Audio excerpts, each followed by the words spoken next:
नमस्ते दोस्तों। दोस्तों आज के हमारे गेस्ट है mister Jagdish P Patel Vadodara. He is the director of People's Training and Research Center. PTRC is a voluntary organization established in 1992 to work on occupational health and safety. It is one of the few such organizations in India.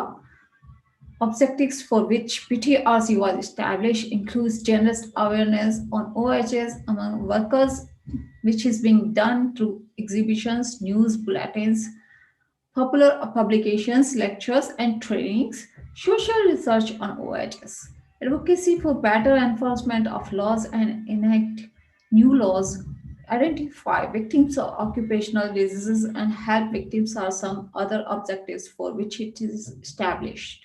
His qualifications. His diploma in chemical engineering, industrial engineering, and industrial safety. Courses for workers and teachers. International courses on injury control, training organized jointly by Karolinska Institute, Sweden, and IIT New Delhi. Toxic chemicals, environment and health, 5-day training international program, chemical safety, United Nations environmental program, International Labour Organization, World Health Organization, WHO, Southeast Asia region, and Ministry of Environment, Forest and Climate Change, organized by Environmental Protections Trainings and Research Institute, Hyderabad at Baroda, 1999. Environmental epidemiology, World Health Organization, Ministry of Environment, Forest and Climate Change, and National Institute of Occupational Health 5-day workshop organized by National Institute of Occupational Health, Ahmedabad, 2001. Koda's Advanced Industrial Hygiene Workshop, Sichuan, China, 2008. His recognition and awards. Occupational Safety and Health section of American Public Health Association conferred its international award at its annual conference held at Washington in November 2007. EHStoday.com included him in the list of 100 most influential people in the world in the field of occupational safety and health in 2008. So let's welcome Mr. Jagdish B. Patel, जिन्होंने बहुत सालों तक labours की health and safety पे काम किया है। हम उनसे ही जानेंगे कि एग्जैक्टली होता क्या है ऑक्यूपेशनल हेल्थ एंड सेफ्टी।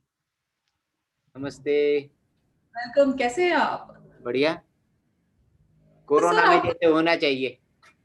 सबका ये तो ये कैसे प्रेरणा मिली? आप किससे प्रेरित हुए ऑक्यूपेशनल सेफ्टी और हेल्थ में काम करने के लिए? ये बात थी कि मैंने diploma in chemical engineering pass किया 77 में, और उसके तुरंत बाद मैं नौकरी ढूंढना शुरू किया। तो वो जो हमारा जो डिप्लोमा का कोर्स था केमिकल इंजीनियरिंग में, it was designed to prepare operators for chemical plants. तो मुझे एक छोटी पेंट फैक्ट्री में जॉब मिली। जॉब भी नहीं थी, वो तो अप्रेंटिसशिप थी। तो बाद मुझे रेगुलर जो जॉब मिली वो बड़ौदा में प्रीमियर केमिकल में मिली। I think it was in 79, I think 78 और 79 समवेयर। और वहाँ 3-4 साल काम किया मैंने। Then I jump to another factory called Dermidize in Nandesari. Nandesari is an reserved GIDC for chemical industries. हाँ की एक डर्बिडाइज कंपनी में मुझे नौकरी मिला, और वहाँ जाने के 2 महीने के बाद ही कंपनी बंद हो गई। और वहाँ it was a small company, और वहाँ हेल्थ एंड सेफ्टी का हालत इतना ख़राब था कि on an average I would say रोज का 1 वर्कर बेहोश होता था। It was quite alarming, and nobody knew कि भाई what are the short term and long term hazards of these chemicals we are handling. And many of people even did not know the names, correct names of the chemicals. And then there are intermediates, which are neither raw materials nor final products. So you come in contact with raw materials, intermediate products, and final products. And many times, as I told you, we don't even know the names nor the hazards and so on. We only know by our experience that, oh, ये chemical से ये होगा, ये chemical से ये होगा। कि आंखों में जलन होगी, या तो स्किन पे ये होगा, या तो बेहोश हो जाओगे वगैरह वगैरह. And then within 2 months that factory closed down, and I became unemployed for some time. And then I got a job in a medium scale factory in Nandesari. And very soon there I got involved in trade union, organizing the workers. And while working on the rights of the workers, I realized कि ये जो health and safety जो है is very basic need of a worker, और उसकी ज़्यादा कहीं demand नहीं. And it was a period post Bhopal. 84 दिसंबर में भोपाल में जो गैस लीक हो गई थी, तो उसमें तो करीब 3000 लोग मारे गए थे. It is a quite well known disaster. तो उसके चलते काफ़ी चर्चाएं देश भर में हो रही थी कि केमिकल फैक्ट्रीज में मजदूरों के हाल क्या है. और I came in contact with Vijay Kanhere in Bombay accidentally. मैं ढूंढने गया था और किसी को, एक बड़ौदा के ही थे, जगदीश परीख करके, वो बॉम्बे में रहते थे, और मैं उनको मिलने गया. और मिलने गया तो मैं जब दरवाज़ा खटखटाया तो ये विजय कान्हेरे साहब निकले. मैंने पूछा भाई ये जगदीश परीख यहाँ रहते हैं? बोले अब नहीं रहते, ही हैज चेंज्ड, और अब मैं रहता हूँ यहाँ. तो आई गॉट वेरी डिसअपॉइंटेड कि यार मैं जिसको मिलने आया वो तो मिला नहीं. Then he just out asked me ki from where you have come. So I said Baroda. Oh, you have come from a long distance. So come here. Then he invited me in the house, and we had a chit chat, and he offered me a cup of tea. तो फिर मैंने उनसे पूछा कि आप क्या करते हो. तो उन्होंने कहा कि हम ऑक्यूपेशनल हेल्थ एंड सेफ्टी पे काम करते हैं. तो मैंने कहा भाई वो क्या है.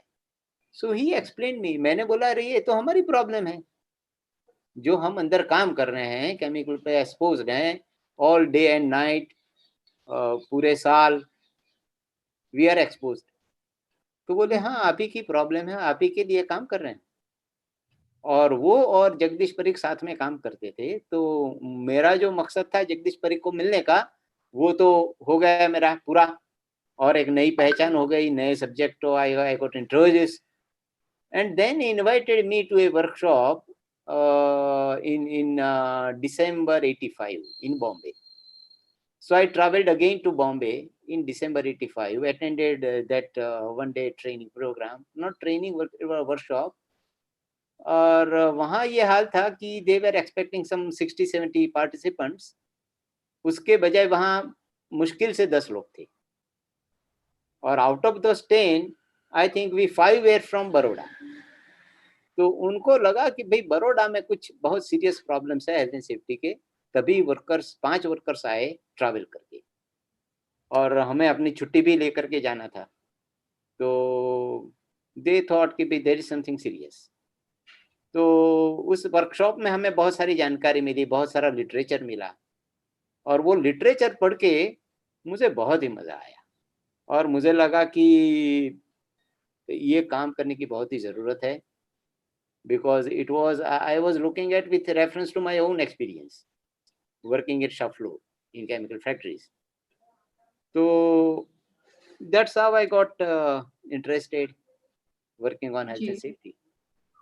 आप डायरेक्टर है people's training and research centre के, तो वो क्या क्या कार्य करती है?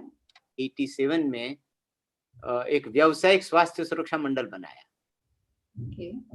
86 में ही बनाया. 85 दिसंबर में ये प्रोग्राम हुआ बम्बई में, और 86 फरवरी में समवेयर हमने कुछ लोगों ने, लोकल लोगों ने व्यावसायिक स्वास्थ्य सुरक्षा मंडल बनाया.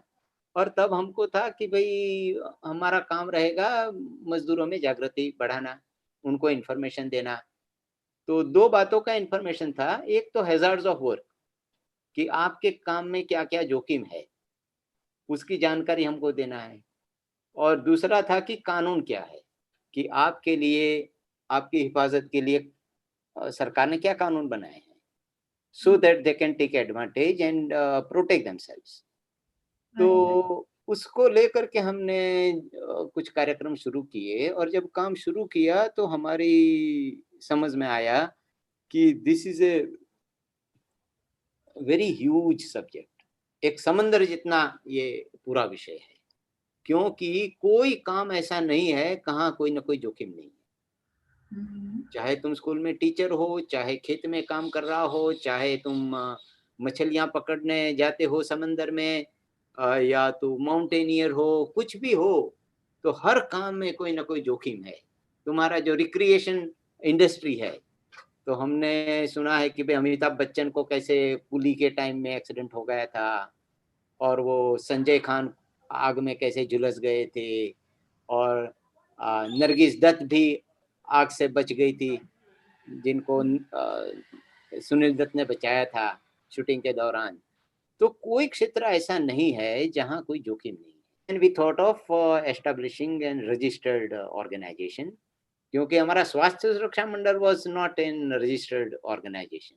ने सोचा कि ये नाम तो हम काफी ब्रॉड रख रहे हैं कि ट्रेनिंग एंड रिसर्च, लेकिन हम फोकस रहेंगे health and safety at work पे। तो उसमें हमारा जो काम है, उसमें हम एक रिसर्च भी करते हैं, ट्रेनिंग भी करते हैं, अवेयरनेस करते हैं, इंफॉर्मेशन डिसेमिनेशन करते हैं, एडवोकेसी करते हैं, पब्लिकेशंस करते हैं। तो ये सारा काम होता है। तो ये कितना इम्पोर्टेंट है लेबर्स के लिए जानना सब कुछ? पूरे लेबर की बात नहीं है, पूरे समाज के लिए ये बहुत इंपॉर्टेंट है, आइदर ड्यू टू एक्सीडेंट्स और ड्यू टू ऑक्यूपेशनल डिसीजेस। या तो मजदूर अपाहिज होता है, या तो वो ही डाइज, इसकी मृत्यु हो जाती है। तो उन दोनों में पूरी जो प्रोडक्टिविटी है of the nation is affected. तो क्या है कि तुम्हारी काम करने की जो उम्र है, तुम ले लो 20 साल से लेकर के 60 साल समझ लो, तो वो एक वर्किंग एज ग्रुप है। तो उस एज ग्रुप में जितने भी लोग आउट ऑफ वर्क होंगे because of illness, because of disability, तो that affects your whole economics. तुम्हारे देश का जो अर्थतंत्र है उसके ऊपर वो बड़ा भारी इम्पैक्ट है उसका, लेकिन वो तुरंत दिखता नहीं है और उसकी कैलकुलेशन नहीं होती है।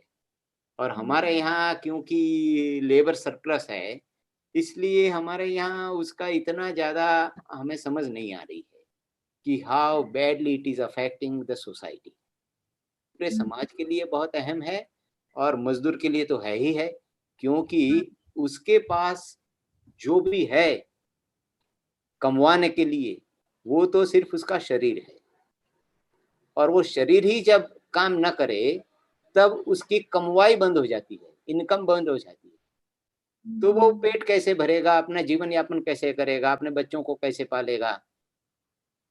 तो वो एक बोझ बन जाता है फिर फैमिली पर। इसके हमारे पास डेटाज रहते हैं सब सारे रिसर्च के? डेटा देने की जिम्मेदारी सरकार की है, ओके। क्योंकि सरकार को चाहिए कि वो डेटा कोलेक्ट करे और पब्लिश करे, और उससे उसको एनालाइज करके पॉलिसी बने। और हमारे यहाँ डेटा की सबसे ज्यादा कमी है। तो हमें हमारे देश में अभी तक कानून जो है वो सिर्फ 4 सेक्टर के लिए है।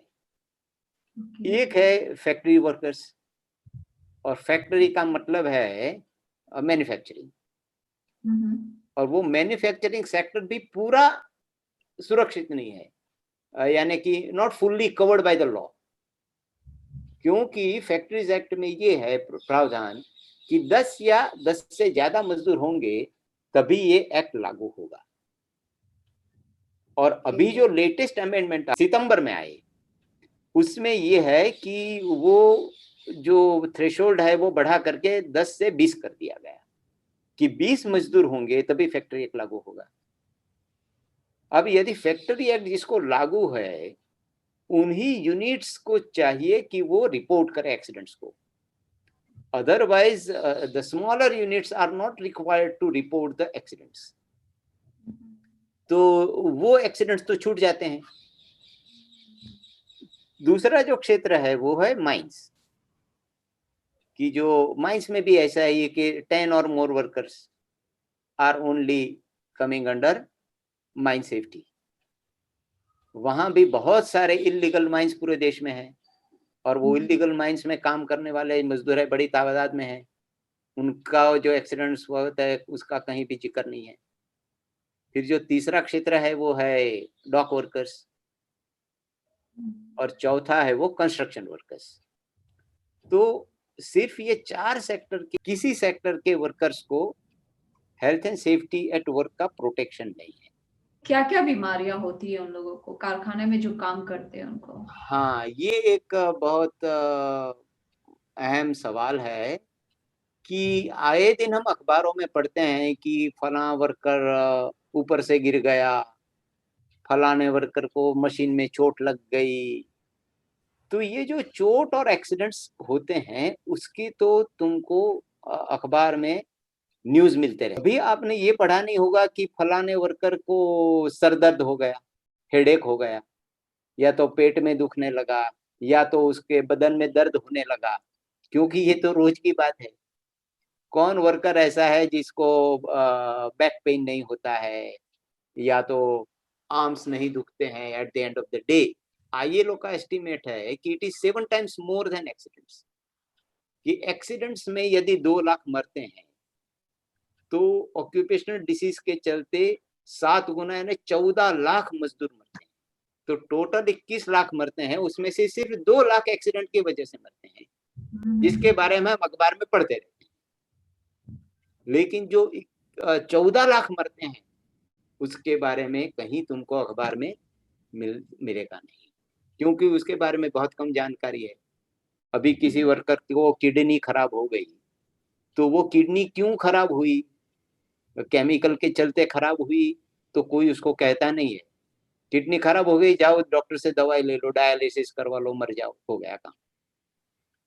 तो ऐसी बहुत सारी बीमारियां हैं, अनगिनत मैं कहूंगा, कि जो काम के चलते होती है, और हमारे कानून ने उसमें से सिर्फ गिनी चुनी बीमारियों को एक्सेप्ट किया, कि जैसे फैक्ट्रीज एक्ट में करीब 29 बीमारियां हैं जो नोटिफाइबल है। ओके। तो अभी आपको पता है कि वेल्डिंग तो it is a very common process, कि हर जगह वेल्डिंग होगी, और वेल्डिंग के बिना तुम्हारा कोई चीज बन भी नहीं पाएगा। तो वेल्डिंग का जो धुआं उठता है उस धुएं में क्या होता है, वो धुएं में जो होता है वो जो मेटल है वो मेटल का धुआं है। तो मेटल का धुआं तुम्हारे शरीर में नाक से मुंह से जाता है तो इज वेरी हाईली हैजार्डस। उसमें तुम्हारा जो निकल होता है, क्रोमियम होता है, लेड होता है, मर्क्यूरी होता है, तो ये सारे हैवी मेटल कहा जाते हैं। और heavy metal toxicity is very very very serious, और उसके चलते बहुत सारी बीमारियां इंक्लूडिंग कैंसर होते हैं। लेकिन ऑक्यूपेशनल कैंसर्स के बारे में हमारे यहाँ कोई जानकारी नहीं है लोग। कौन रिस्पॉन्सिबल होता है इन सब के लिए? फैक्ट्रीज? हाँ, देखिए, फैक्ट्री तो पहली आती है, क्योंकि जब तुम किसी को काम पे रखते हो तो उसकी हिफाजत करना तो आपकी जिम्मेदारी है। मजदूर बीमार हो जाता है तो पहली जो जिम्मेदारी है वो मालिक की है।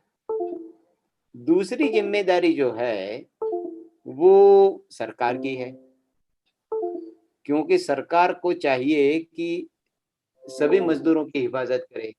Constitution has article 21 right to life. तो ये जो राइट टू लाइफ है उसको प्रोटेक्ट करने की जिम्मेदारी सरकार की है, सरकार की जिम्मेदारी है। और तीसरी जिम्मेदारी मैं कहूंगा कि मजदूर की है, कि उसको चाहिए कि वो अपनी आवाज उठाएं, वो मना कर दें कि मैं ऐसे जोखिम में काम नहीं करूंगा। लेकिन यहाँ मजबूरी है, उसको पता तो होता है कि मैं जो काम कर रहा हूँ वो जोखिम भरा है, मेरे स्वास्थ्य को खराब कर सकता है, एक्सीडेंट हो सकता है, लेकिन मैं करूं तो क्या करूं, कैसे करूं, कहाँ जाऊं, और मैं करूंगा तो मैं भुगतूंगा, मुझे नौकरी से निकाल दिया जाएगा, मुझे ब्लैकलिस्ट किया जाएगा, तो मैं अपना और अपने परिवार का जीवन यापन कैसे करूंगा। तो विकसित देशों और विकासशील देशों में कितना अंतर है तो बहुत सेफ्टी? अंतर है, बहुत अंतर है। विकास अच्छे कानून है, उसका अच्छा क्रियान्वयन है। तो हेल्थ एंड सेफ्टी के लिए जैसे कि 1970 में अमेरिका में occupational safety and health act, OSHA, वो कानून बनाया गया, और वो कानून बनाने के पीछे वहां के मजदूरों का बहुत सालों से डिमांड रही, आंदोलन रहा। तो वो आंदोलन के चलते उन्होंने वहां की सरकार को बाध्य किया कि वो ओशा कानून बनाए। तो president Nixon signed the act in 1970, और वो इतना अच्छा कानून है कि almost workers in all economic sectors have been covered. Britain के मजदूरों ने भी मांग किया कि भी हमें भी अमेरिका जैसा कानून चाहिए। तो वहां की सरकार ने 1974 में health and safety at work act, हसावा, पारित किया, और उन बड़े दो देशों में ये हुआ, उसके चलते पूरे दुनिया में काफी जागृति आई मजदूरों में। बहुत जगह मजदूरों ने मांग करना शुरू कर दिया, और आईएलओ ने 1981 में कन्वेंशन पास किया, कन्वेंशन 155। तो ये जो कन्वेंशन 155 है, जिसके बारे में हमने ये निकाला है ओके। पत्रिका, because people don't know what convention 155 is. यदि रेटिफाई करता है तो हमारे यहाँ भी अमेरिका में जो ओशा एक्ट बना है उस टाइप का एक्ट बनाना जरूरी होगा। तो ये जब सितंबर में occupational safety and health code नया जो आया, ओएसएच कोड, तब हमें बहुत उम्मीद थी कि अब हमारे यहाँ बड़ा बदलाव आएगा और बहुत सारे मजदूर जो छूट गए हैं उनको अभी प्रोटेक्शन मिलेगा, लेकिन ये हुआ नहीं। तो जो मैंने 4 सेक्टर पहले बताए, खदान है, फैक्ट्रीज है, कंस्ट्रक्शन है और डॉक वर्कर्स है, वही 4 रहे हैं। तो उसमें कोई बढ़ोतरी नहीं हुई, कोई बदलाव नहीं आया, सिर्फ एक आया कि नया कानून। तो उन्होंने 4 बहुत सारे कानून को साथ में मिलाया, लेकिन उससे बदलाव नहीं आया, किसी एक सेक्टर के वर्कर को नया प्रोटेक्शन नहीं मिला है। एक्चुअली 2009 में भारत सरकार ने एक national policy on safety health and work, और safety health and environment at work को जारी किया, और ये जो नेशनल पॉलिसी है उसमें ये वादा दिया गया था 2009 में कि हम हर मजदूर को हेल्थ एंड सेफ्टी एक्ट मुहैया करवाएंगे, लेकिन वो हो नहीं पाया है। तो सर कितने साल से आप ये कार्य कर रहे हैं? जैसे मैंने बताया 1985, ऑलमोस्ट 35 इतने साल हो गए। आपको लगा कि कुछ डेवलपमेंट हुआ है, आपको कुछ सफलता मिली है इस कार्य में? जब हमने काम शुरू किया तो हमारे सामने ये था कि हम क्या काम करेंगे, इतना बड़ा क्षेत्र है और हम तो 1-2 आदमी हैं, कैसे क्या करेंगे, हम कहाँ पहुंच पाएंगे। तो हमको कुछ तय करना पड़ेगा कि हम इतना एक लिमिटेड काम करेंगे। तो ये जो बड़े जो 2 विभाग है, जैसे एक्सीडेंट्स और डिसीजेस, तो हमने तय किया कि we will work on diseases not accidents, क्योंकि एक्सीडेंट में तो क्या है कि ब्लड दिखता है तो कहीं ना कहीं थोड़ी सिंपैथी आ जाती है, लेकिन जहां ब्लड नहीं दिखता है वहां कोई सिंपैथी नहीं है। तो हमने तय किया कि हम डिसीजेस पे काम करेंगे। तो डिसीजेस में भी बहुत सारे डिसीजेस है, तो हम क्या काम करेंगे। तो हमने सोचा कि भाई हम ऐसे डिसीज पर काम करेंगे जहां मौत हो जाती है जल्दी, प्री मैच्योर डेथ हो जाती है वर्कर की। तो silicosis is one such disease कि जहां मजदूर 35, 40, 50 की उम्र में उसकी डेथ हो जाती है। और ये बहुत सारे ऐसे ऑक्यूपेशंस है जहाँ ये डिसीज होने की संभावना है। जिस क्षेत्र में वर्कर बहुत सिलिकोसिस से मारे जाते थे, वहां वर्कर को सिलिकोसिस वर्ड पता नहीं था, वो टीबी टीबी करते थे कि हाँ हमारे काम में टीबी होता है और टीबी से मर जाते हैं। फिर हमने उनको जानकारी देना शुरू किया कि ये टीबी नहीं है, how it is different from TB, क्योंकि टीबी की तो दवाई है, टीबी की दवाई खाओगे तो टीबी ठीक हो जाएगा, लेकिन इसकी कोई दवाई पूरी दुनिया में नहीं है, तो दवाई लेने के बावजूद तुम मर जाओगे। तो ये सिलिकोसिस है करके हमने एग्जैक्टली होता है लंग्स का issue, right? Yes, incurable lung disease. तो ये इस- कोविड जैसा हो गया कि जिसकी हम्म, कोई दवाई ही नहीं है, और मजदूर को तो सुबह उठ के काम करना ही है, तो he is exposed. And silicosis is not the only disease. फिर okay. There are several other diseases caused due to dust. तो लंग के ही तुम डिसीजेस देखो, डस्ट रिलेटेड लंग डिसीज। तो हमने 1990 में एक national campaign on dust related lung disease शुरू किया, जिसमें जो कॉटन मिल्स होती है, टेक्सटाइल मिल्स, उसके अंदर कॉटन डस्ट उड़ती रहती है, और वो कॉटन डस्ट के चलते जो डिसीज होता है उसको कहते हैं बिसिनोसिस, कि it is one of the most hazards mineral in the world, और करीब more than 70 countries have put ban on asbestos. लेकिन अभी भारत में उसके ऊपर कोई बैन नहीं है, और वो यदि आप कोई 2 व्हीलर या 4 व्हीलर चलाते हो तो उसमें भी एस्बेस्टोस है। हमारे यहाँ जो सीमेंट की छत होती है, तो वो एस्बेस्टोस सीमेंट की छत में एस्बेस्टोस होता है। तो उसके करीब 3000 प्रोडक्ट्स हैं एस्बेस्टोस के, जिसके बारे में हमें पता ही नहीं है। और वो एस्बेस्टोस के चलते लंग का जो डिसीज होता है उसको कहते हैं एस्बेस्टोसिस। उसके चलते लंग का कैंसर भी हो सकता है, और उसके चलते मेसोथेलियोमा का कैंसर भी हो सकता है। अभी ये जो मेसोथेलियोमा है वो लंग को प्रोटेक्ट करने वाली एक आउटर कवर है, जिसे मेसोथेलियम कहते हैं। तो ये मेसोथेलियोमा का cancer is very rare cancer. Iron dust होती है, उससे साइडरोसिस हो सकता है। तो इस तरह अलग अलग डस्ट के चलते अलग अलग लंग डिसीज हो सकते हैं। वो बीमारी आती है उनको, लेबर्स को, तो who take care of all the expenses, medical expenses?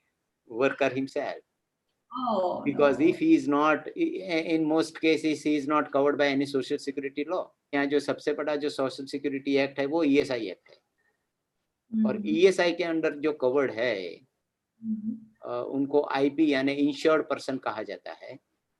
अभी इंश्योर्ड पर्सन्स के लिए सेपरेट डिस्पेंसरीज और हॉस्पिटल्स होती है, लेकिन ये डिस्पेंसरीज और हॉस्पिटल्स भी ऑक्यूपेशनल डिसीज का डायग्नोसिस नहीं करते। इसको रोकने के लिए कौन कौन से कानून है हमारे यहाँ पे?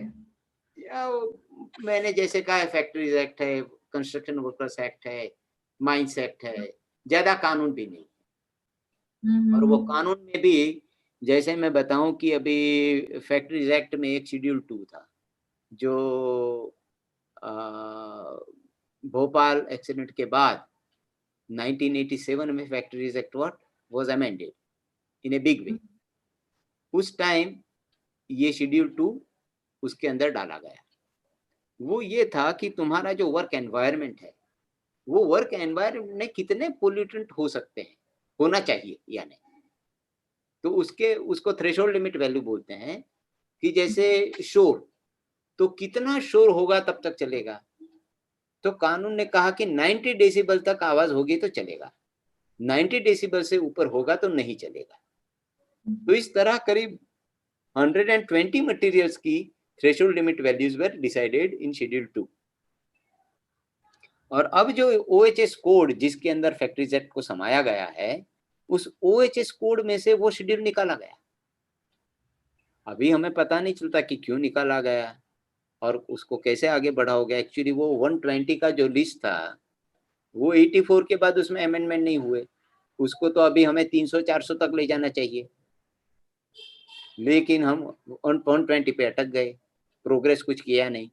और वो प्रावधान भी सिर्फ पेपर पे रहे, क्योंकि कितने कारखानों में आवाज नापी जाती है, कितने कारखानों में क्लोरीन नापा जाता है कि whether it is within limit और it is more than limit.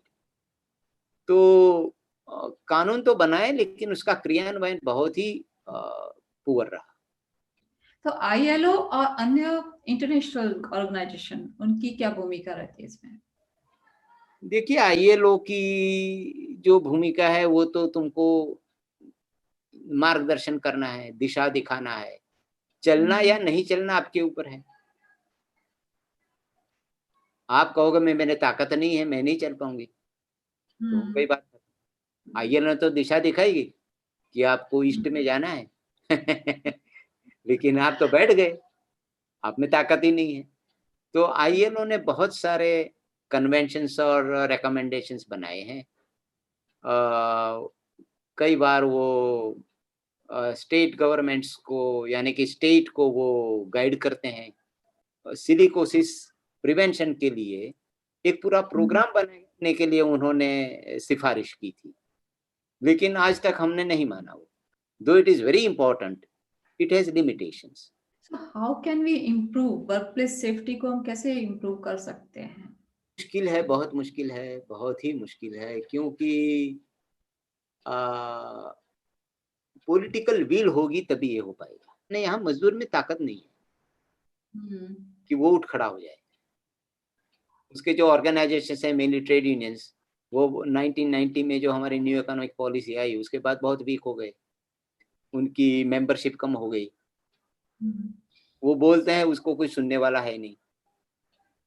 तो पूरी कैपिटलिस्ट सिस्टम में जिसको विकास कहा जाता है, वो विकास में एक ही बात है कि तुम रोजगार का सर्जन करो। जो यूनाइटेड नेशंस के जो सस्टेनेबल डेवलपमेंट गोल है, एसडीजी, जो बाय 2030 हमें अचीव करना है, उसमें 8.8 जो है एसडीजी, वो है डिसेंट वर्क। वो डिसेंट वर्क होगा जहां तनख्वाहें अच्छी मिलती है, वो डिसेंट वर्क है जहां एक्सीडेंट्स कम होता है, वो डिसेंट वर्क है जहां वर्क एनवायरनमेंट पोल्यूटेड नहीं है, जहां वर्कर की हिफाजत होती है, जहां वर्कर एक अच्छी गर्व से अपना जीवन जी सके, ऐसा माहौल हो। तो इंटरनेशनल ऑर्गेनाइजेशन ये सारी बातें करते हैं, लेकिन हमारी सोसाइटी अभी उसके लिए तैयार नहीं है। मूल रूप से ये जो शुरू हुआ था वो सेकंड वर्ल्ड वॉर के बाद हुआ था, कि सेकंड वर्ल्ड वॉर में ये जो the countries which where on war, उनको चाहिए था कि उनका देश जीत जाए, और जीतने के लिए उनके जो सैनिक लड़ रहे थे उनको सप्लाई चाहिए था, उनको कपड़े चाहिए, खाना चाहिए, उनको शस्त्र चाहिए, सब कुछ चाहिए। वो समय पे नहीं मिलेगा तो वो हार जाएंगे, मुकाबला नहीं कर पाएंगे। तब जाकर के पता चला कि भाई अपने यहाँ सप्लाई क्यों देर से आ रही है, क्यों धीमा है प्रोडक्शन। तो पता चला कि भाई कारखानों के आधे वर्कर तो एक्सीडेंट के चलते घर पे बैठे हैं। तब समझ में आया कि अरे ये तो नहीं चलेगा भाई, वो सुधार करो, एक्सीडेंट होना ही नहीं चाहिए। तब से लेकर के ये पूरा बात आया, लेकिन भारत अभी तक उस स्थिति में नहीं आया है, हमने वो स्थिति देखी नहीं है अब तक। तो हमें इंतजार करना पड़ेगा कि वो स्थिति कब आएगी। आएगा, आपकी मेहनत तो रंग लाएगी ना सर। धन्यवाद।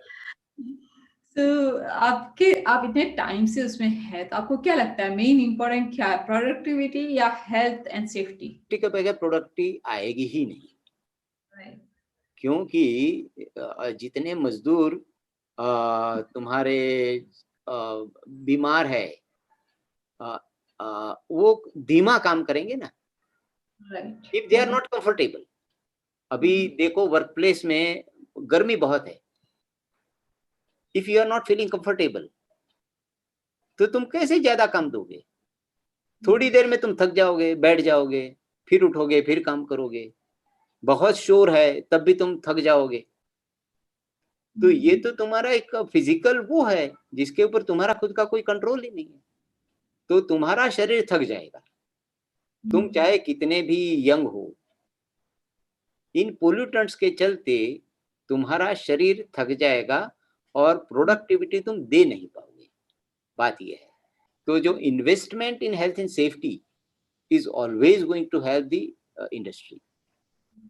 तो सर ये रिस्पॉन्सिबिलिटी तो फैक्ट्रीज की हुई ना? बिल्कुल कि बिल्कुल। आपके लाइक एक्सपीरियंस में ऐसा कोई है डेंजरस वायलेशन जो हुआ है कि आपने देखा है कि बहुत बुरा इंसिडेंट? हाँ हाँ हाँ, आए दिन होता रहता है, आए दिन होता रहता है। रियली? अभी जैसे अभी अहमदाबाद में आप हो, नारोल में एक्सीडेंट हो गया था। केमिकल फैक्ट्री थी जिसमें एक ही वर्कर काम करता था और एक्सप्लोजन हो गई, वो वर्कर तो मारा गया, लेकिन बिकॉज ऑफ द एक्सप्लोजन सामने वाली जो कंपनी थी उसकी छत बैठ गई और उसमें 8 लोग दब के मर गए। मई महीने में विशाखापट्टनम में ये जो हमारी एलजी कंपनी है, एलजी कंपनी रेफ्रिजरेटर और एसी और सारी चीज इलेक्ट्रॉनिक चीज बनाते हैं, जो इंटरनेशनल मल्टीनेशनल कंपनी है कोरिया की, उसका जो इकाई है विशाखापट्टनम में, एलजी पॉलीमर्स करके, वहां से रात को 3 बजे स्टाइरिन गैस लीक हो गई और करीब 15 लोग मारे गए। और ऐसा एक दो नहीं है, बहुत सारे हादसे कंटिन्यूअसली होते रहते हैं भारत तो इनको कैसे रोक सकते हैं हम लोग? में। वही जागृति, और जैसे मैंने कहा पॉलिटिकल विल, यदि हमारे नेता चाहते हैं तो नेता तो जरूर कर पाएंगे। तो एक एक और है हमारी ब्यूरोक्रेसी, दूसरी ओर है जुडिशियरी, तीसरी ओर है वर्कर। तो ये सारे जो है, क्या होता है कि जैसे फैक्ट्रीज एक्ट के तहत फैक्ट्री इंस्पेक्टर है, वो गए। अभी मैं देख रहा था 18 और 19 का डेटा गुजरात का, तो बहुत सारे केसेस तो कंप्लेंट फाइल हुए जी। और करीब कितने 10-15 लाख रुपया फाइन हो गया, लेकिन किसी को जेल नहीं हुई, एक भी आदमी को जेल नहीं हुई। मर गए कितने, 200 से अधिक, 2 साल में करीब 400 मजदूर मारे गए, लेकिन 400 मजदूरों को मारने के लिए किसी एक को जेल नहीं हुई। तो जब तक तुम जेल नहीं करोगे कैसे लोग डरेंगे? फाइन तो भर के आएंगे, ठीक है 5,000, 10,000, 20,000 ले लो फाइन। जी जी, बहुत सोचने वाला पॉइंट है ये। बहुत लाइक इतने मजदूर मर रहे हैं, इतने मजदूरों को बीमारियां हो रही है। मैंने देखे कुछ वीडियोस जिसमें उनको ब्रीदिंग प्रॉब्लम हो रहा है। और सो सो क्या क्या एडवांटेज है अगर अगर अच्छा हाउस कीपिंग जो हो जाए फैक्ट्रीज में, अच्छा इन्वायरमेंट क्रिएट कर दे, तो क्या क्या एडवांटेज हो सकते हैं? वेल्डिंग का धुआं हो या तुम्हारा ग्राइंडिंग से निकलता डस्ट होगा, है ना, उस सारे को, वो तो देखो प्रोसेस करोगे तो होना ही है। आपको ये देखना है कि you have to prevent it from entering someone's body. वो धुआं या डस्ट किसी के नाक से उसके शरीर में जाना नहीं चाहिए। उसके पहले ही उसको खींच करके सेफ जगह ले जाना चाहिए, तो उसके लिए इसमें इन्वेस्टमेंट होती है। पीपी किट जैसा कुछ होता है ना कि वो पहन ले तो? अभी again it's a good question. PPE is last line of defense. It cannot be an alternate.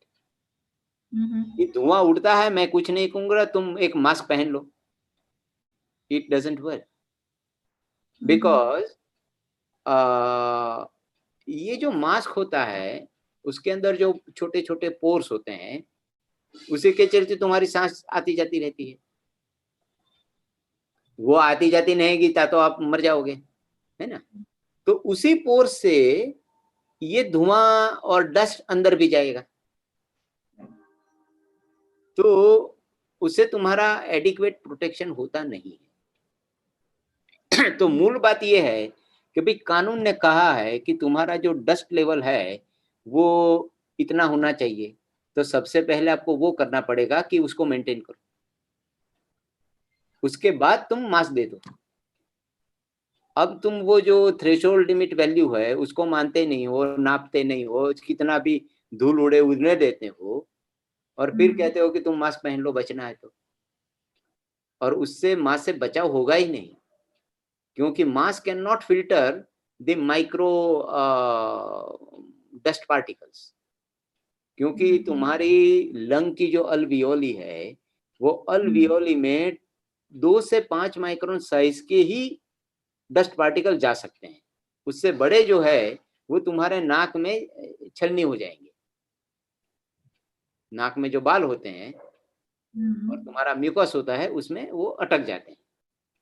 तो वो जो 2 से 5 माइक्रोन वाली जो साइज है वो साइज तुमको कैप्चर करना है, उसको अंदर जाने देना नहीं है।